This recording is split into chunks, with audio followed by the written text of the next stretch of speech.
Bonjour. Bonjour. Alors, comment vous appelez-vous? Roxane. Présentez-vous. Roxane Chaudzec, 32 ans, lyonnaise, vice-présidente de la promotion Jean Raspail.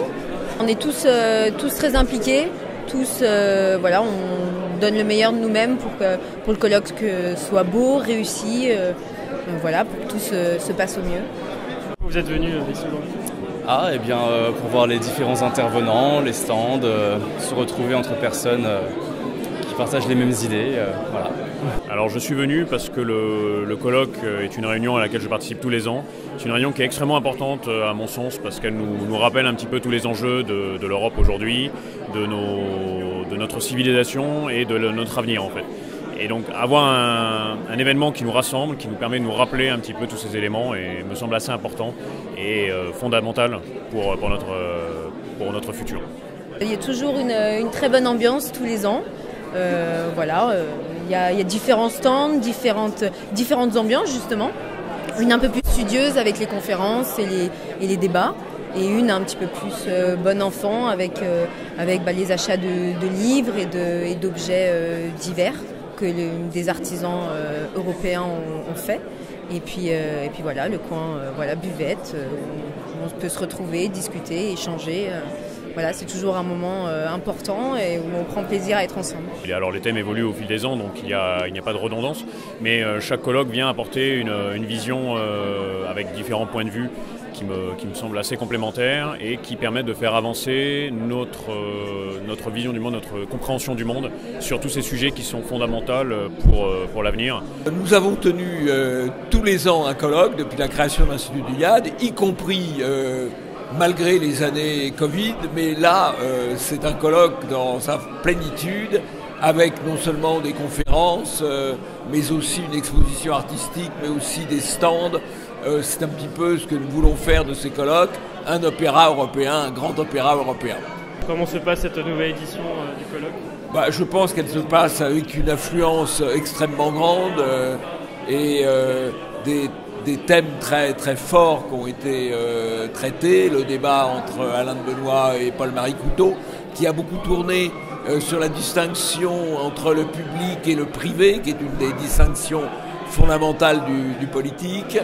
Et puis Renaud Camus qui a traité de la question ethnos et police et de la question du grand remplacement et qui a même employé le mot ô combien tabou de race avec une définition dans sa bouche qui est une définition littéraire.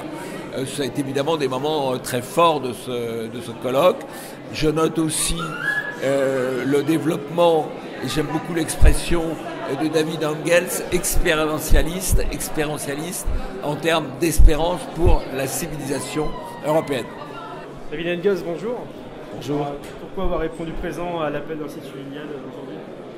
Parce que je trouve que toutes les initiatives qui essayent de redéfinir conservatisme moderne et visionnaire et qui surtout essayent de dépasser, disons, un pur nationalisme souverainiste et qui essaie plutôt de s'ouvrir à cette idée d'une Europe éternelle, d'une Europe puissance, sont des initiatives qui sont absolument à supporter. Et donc ça a été vraiment un plaisir de pouvoir intervenir ici et de rencontrer tellement de vieux amis et d'en faire beaucoup de nouveaux. Pourquoi avoir répondu à l'invitation de ILIAD cette année? Ça alors, je n'ai pas hésité une seule seconde, ce sont des amis, je les aime beaucoup, j'étais ravi d'être invité. Alors, qu'est-ce que vous êtes venu prêcher alors ce matin? J'espère que je ne prêche pas trop, il ne s'agit pas de prêcher, non. Moi d'ailleurs, on m'avait donné un sujet, j'ai essayé de traiter plus ou moins le sujet qu'on m'avait donné, mais comme il était un peu trop savant pour moi, j'ai légèrement dévié. Vous avez souvent employé la notion de race?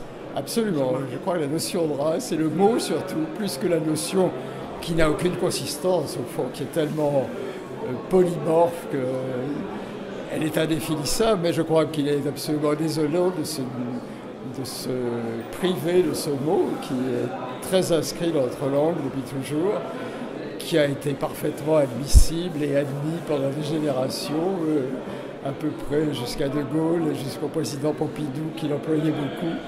Et tout d'un coup, ce mot est devenu complètement tabou, ce qui est totalement absurde. Julien Rochdy, bonjour. Bonjour. Alors, qu'est-ce que vous venez faire ici? J'interviens cet après-midi avec Michel Maffesoli sur la question des élites et du peuple. D'accord. Et Pour avoir répondu présent. Alors. Parce que je suis le travail de l'Iliade depuis déjà un certain nombre d'années, on a les mêmes références, on va dire. Et je trouve leur travail très bon et toutes leurs initiatives assez excellentes. Donc j'ai accepté avec grand plaisir de venir participer à ce colloque. Benedikt Kaiser, guten Tag. Willkommen in Frankreich, in Paris. Wie kennen Sie Institut Iliade? Wir waren vor einigen Jahren schon mal hier, durften da sein, als Philipp Stein einen Vortrag gehalten hat. Das war bei der ersten Iliade-Veranstaltung hier auch in der Maison de la Chimie. Und wir hatten vorher Kontakt über Dominique Vénère. Und wir haben natürlich verfolgt seine Geste und seinen Tod. Und dann haben wir natürlich auch verfolgt, was hier aufgebaut wurde, was Großartiges hier geleistet wird. Und deswegen haben wir gesagt, dieses Jahr durch Corona endlich wieder möglich. Und wir sind beeindruckt, also was hier aufgebaut wurde, wie viele Menschen hier da sind. Fantastische Vorträge, eine großartige Vernetzungsveranstaltung in einem herrlichen Ambiente. Und sprechen zusammen von den Ideen. Ja. Sind die Ideen von Institut Iliade bekannt in Deutschland? Kann man tauschen, kann man sprechen zusammen zwischen deutsche Leute und französische Leute?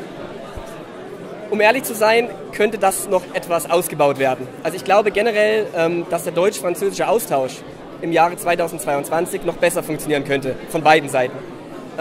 In Deutschland ist es so, Alain de Benoit hat eine Leserschaft, Dominique Vénère hat eine Leserschaft, aber darüber hinaus, Element, Nouvelle École, das ist noch wenig bekannt. Also es gibt natürlich eine Leserschar, eine kleine treue Leserschar, aber man könnte all das, was hier existiert, an verschiedenen Bildungseinrichtungen, an Instituten, könnte man noch bekannter machen in Deutschland, damit auch die Ideen besser zirkulieren, damit der Ideentransfer auch besser funktioniert. Man muss eine Veranstaltung in Deutschland zusammen organisieren, zum Beispiel in Dresden. Das wäre fantastisch, das wäre fantastisch. Bonjour, je suis Pierre-Alexandre Bouclet, je suis président de Radio Courtoisie depuis septembre 2021 et je suis également le directeur de la communication et du marketing de SOS Chrétien d'Orient. D'accord. Pourquoi vous êtes là aujourd'hui? Alors je suis là aujourd'hui à l'invitation de Romain Petitjean qui m'a demandé d'animer une table ronde sur la formation des cadres français et européens et c'est un sujet qui me parle particulièrement puisque à Radio Courtoisie précisément on a cette habitude de former des gens, que ce soit au bulletin de réinformation, maintenant dans la matinale ou dans nos émissions. C'est chez nous que sont venus faire leurs premières armes des gens comme Charlotte Dornelas, Gabriel Cluzel, Geoffroy Lejeune, qui sont aujourd'hui des personnalités connues dans nos milieux. Et avec SOS Chrétien d'Orient, on a formé 2300 personnes en quelques années à qui on fournit justement une formation professionnelle, idéologique, spirituelle. Et donc voilà, c'est un sujet qui par nature me parlait beaucoup et en plus ça me fait plaisir de retrouver des vieux amis puisque ceux qui vont intervenir ce soir, généralement je les connais depuis une vingtaine d'années, on a cheminé ensemble. Donc c'est aussi un moment d'amitié fort sympathique. Alors comment s'est passé ce colloque 2022 ? Très bien, on a une affluence d'un plus d'un millier de personnes. Ce colloque donc à la Maison de la Chimie, au cœur de la capitale, réunit est le plus gros rassemblement d'une certaine façon des identitaires qui réfléchissent aux idées qui mènent le monde. On essaye d'émerger un peu de la surface, d'échapper d'une certaine façon à l'hystérie médiatique, surtout en période électorale, champ que nous ne récusons pas du tout. Tous les champs doivent être investis. Ceci dit, la bataille des idées, qui est vraiment le champ qui nous est propre et qui nous intéresse, doit être menée. Et donc parler du politique aujourd'hui est absolument fondamental. Où est le politique ? Où est le réel pouvoir ? Quelle est la part de souveraineté, quelle est la part de pouvoir que nous-mêmes nous pouvons avoir en tant qu'individus, en tant que communauté, en tant que nation, en tant que peuple ? C'est autant de questions, je pense, auxquelles nous avons répondu aujourd'hui avec des invités prestigieux, des tables rondes, etc. Il y a de l'espoir et à nous donc de restaurer le politique, c'est le thème du forum, c'est parfait. Merci. Merci beaucoup à Nicolas Faure d'avoir animé cette table ronde, Pierre-Antoine Plaquevent, Ferenc Almassi, Michel Geoffroy. C'est une très bonne idée d'organiser ça sous forme de table ronde parce que ça fait une synergie d'esprit qui est intéressante, je trouve, même pour soi-même. Oui, c'est très bien, c'est toujours un plaisir de pouvoir être face à un public qui n'a pas besoin de tout expliquer. C'est-à-dire que le public de l'Iliade, on sait que c'est un public qui est déjà assez bien formé, qui est au fait d'un certain nombre de sujets, ce qui permet d'aller un peu plus loin, même si évidemment le temps imparti, on a toujours envie de parler plus, on a toujours plus de choses à dire, mais en tout cas c'est vraiment un plaisir d'être là. Vous pouvez nous expliquer en quelques mots pourquoi TV Liberté expose aujourd'hui ? Eh bien, TV Liberté est un fidèle partenaire de l'Institut Iliade, puisque nous avons couvert l'ensemble des événements depuis la première année. C'est absolument naturel pour nous de tenir un stand à l'invitation de nos amis. Alors le NI, c'est l'incubateur de l'Institut Iliade. C'est-à-dire que nous accompagnons des projets d'associations ou d'entreprises, soit déjà créés, soit des projets de création. C'est un accompagnement qui se situe à tous les niveaux. Ça peut être un accompagnement, on va dire, en ressources humaines, en ressources financières, un accompagnement en conseil, surtout du conseil, c'est le principe de l'incubateur, pour que les projets qui gravitent autour de l'Institut Iliade, qui partagent les valeurs de l'Institut Iliade, eh bien fonctionnent, grandissent, changent d'échelle et commencent à faire bouger les choses dans la société. Tous les ans, on est plusieurs artistes à produire des œuvres et ensuite à en faire soit des tirages d'art numérotés, soit des posters. Et voilà, et donc en général, ça tourne autour des thèmes proches de l'Iliade quand même, c'est une des thématiques imposées. Vous êtes un collectif en particulier ? Et non, pas du tout. On est vraiment ouvert en fait aux membres de l'Iliade ou pas forcément. Et le but, c'est vraiment au contraire de promouvoir l'art, de se réapproprier en fait l'art. Nous avons la chance d'avoir le mécénat de l'Iliade pour éditer cette collection. Donc nous avons un certain nombre d'albums centrés sur la mythologie et sur l'histoire qui sont accessibles à des enfants à partir de 5 ou 6 ans et qui racontent dans une langue très correcte avec de très jolies illustrations, donc différentes légendes ou différents événements historiques.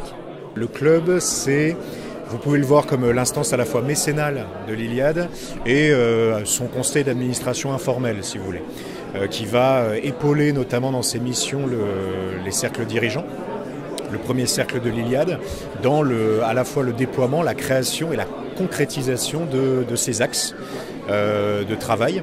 Alors très notamment, ça c'est quelque chose à souligner, aujourd'hui le colloque est en grande partie financé donc par l'effort pécunier du club et l'énergie déployée par ses membres. Voilà.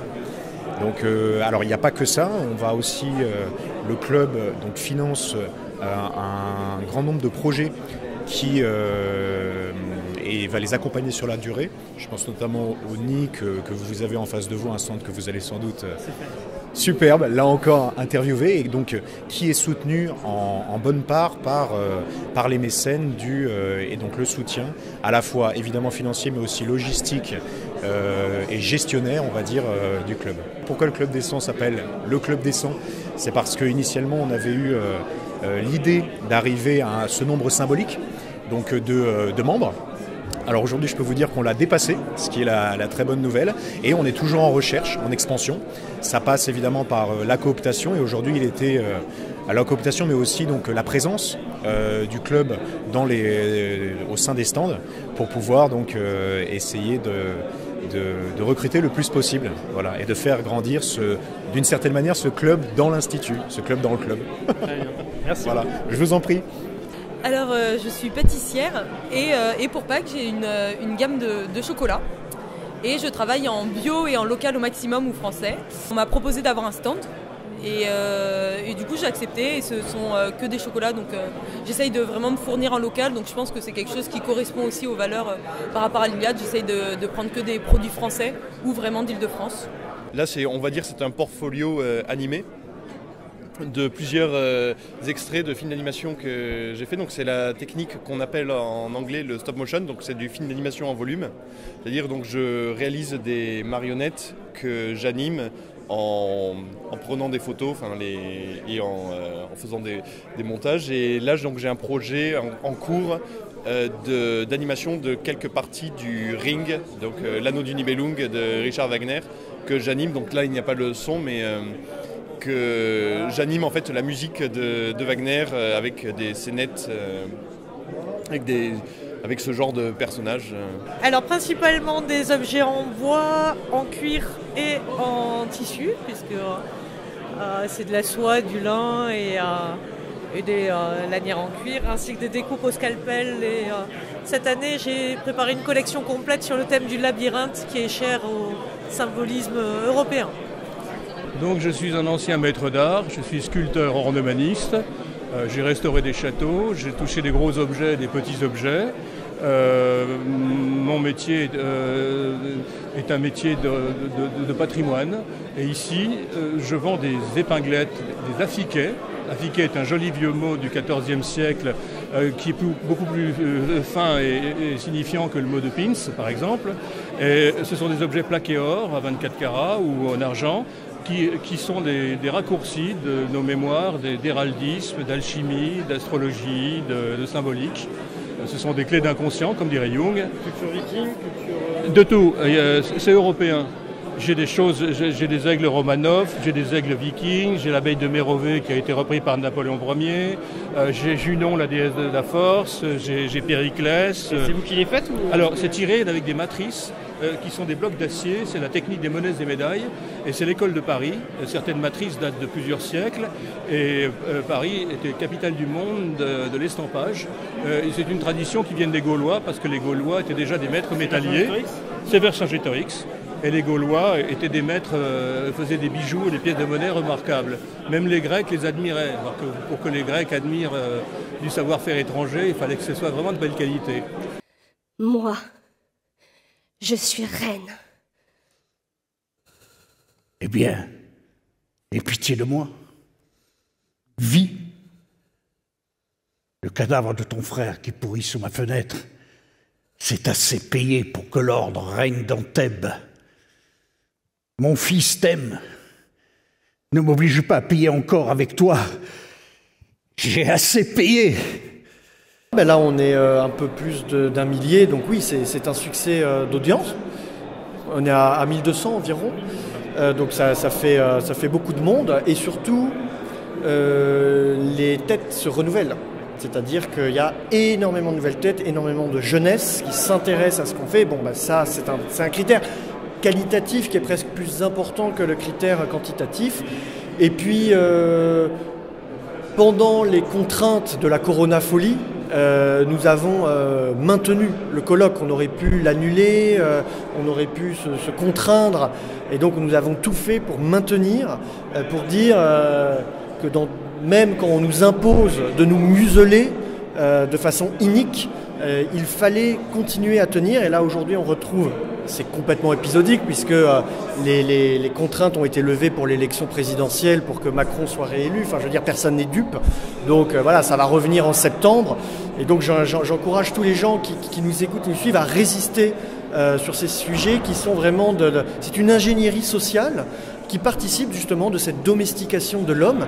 Et je suis absolument fasciné et choqué par la capacité de beaucoup d'entre nous à se coucher au lieu de résister. Chaque geste de résistance face à ces mesures iniques doivent vraiment être encouragés. Je souhaitais appeler à moi les stagiaires et les auditeurs de l'Institut Iliade qui sont la force vive de ce que nous sommes. Merci de nous rejoindre sur scène.